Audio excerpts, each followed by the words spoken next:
What would happen if karma were more real than you think? A racist bank manager humiliated an elderly man without knowing that this gesture would unleash something terrifying. Are you ready to learn the price of underestimating someone? The morning was calm, the sun timidly peeking through the clouds, casting a warm glow over the streets of the city.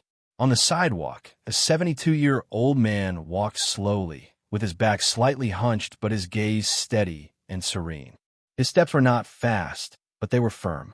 His name was Samuel, an elderly black man who had fought many battles in his life, but none as tough as the one that awaited him that morning. Samuel had decided to go to the bank for an important transaction. He had spent years saving to give his family a better future, and today was the day he could finally ensure everything was in order. Despite his years, Samuel never lost his dignity. He always carried himself with a calm and wisdom that only age could give. He didn't know that waiting for him at the bank was a young man, arrogant and full of prejudice. Upon arriving at the bank, the atmosphere was cold. The white marble walls and the rows of polished wooden desks gave a sense of luxury and exclusivity. Samuel, with his simple but clean clothing, walked toward the counter where the manager, a man in his 40s named David, was waiting. David, upon seeing Samuel, frowned. His gaze swept over the elderly man with disdain. The expensive suits of the other clients and the fake smiles of the employees left no place for someone like Samuel. David's attitude was clear from the beginning. Society was divided, and as a manager, he wasn't going to allow someone like Samuel in his world. "Good morning. How can I help you?"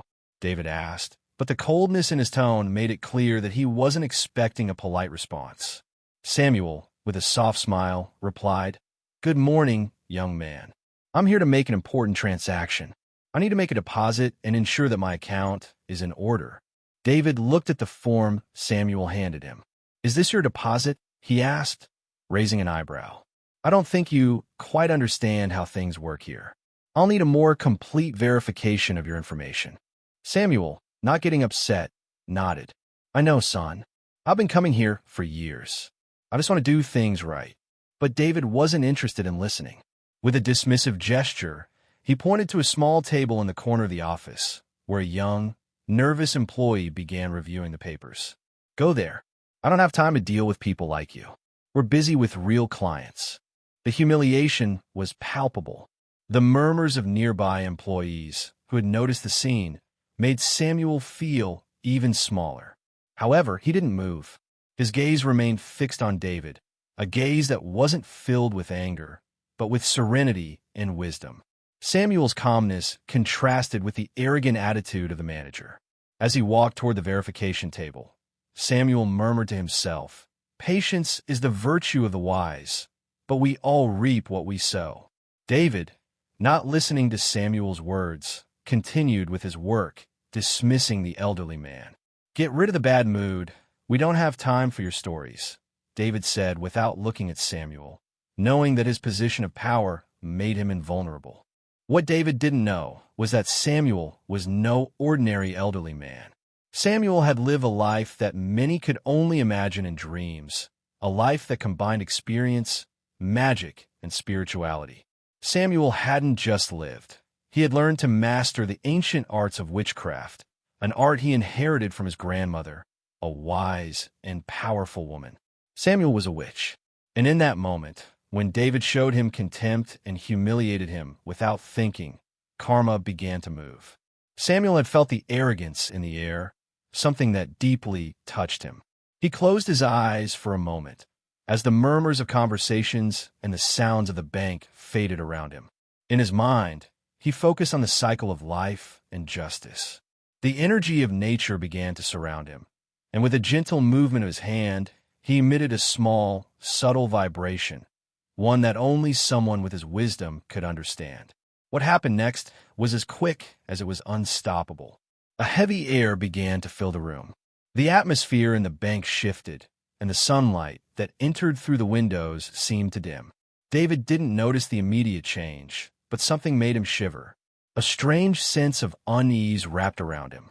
As Samuel finished his transaction and stood up from the table, he headed toward the bank's exit. But before he could take another step, the atmosphere grew even tenser, and David, the manager, fell to the ground with a loud thud. No one understood what had happened. His legs had weakened, and he collapsed, unable to get up. David tried to stand, but his body seemed to be against him. He felt an invisible force holding him to the ground, and his face showed desperation. No one knew how to react. The employees stared at him in fear, but they couldn't comprehend what was going on. What's happening to me? David stammered, trying to lift his trembling body. Samuel, calmly, stopped at the bank door and turned toward the fallen manager. Why did you hurt an elderly person? Did you think karma wouldn't notice? Everything you give, you get back, David.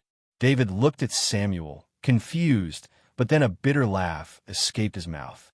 I don't know who you are, but I assure you that this is not possible. Karma is more real than you think, Samuel said with a firm voice. And you, young man, are receiving it now. David tried to stand again, but his body didn't respond. The magic Samuel had invoked, a blend of ancient wisdom and cosmic justice, had trapped him in a moment of weakness and regret, with no way to escape. The entire bank fell silent.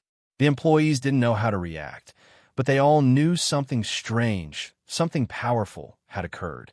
Samuel, without looking back, left the bank without haste, while the manager, David, remained on the floor, unable to rise. Karma comes when you least expect it, Samuel thought as he walked away, his heart calm, knowing he had brought justice, not with anger, but with wisdom. The lesson was clear for all those who witnessed the scene. Discrimination and racism not only destroy lives, but sooner or later, we all reap what we sow.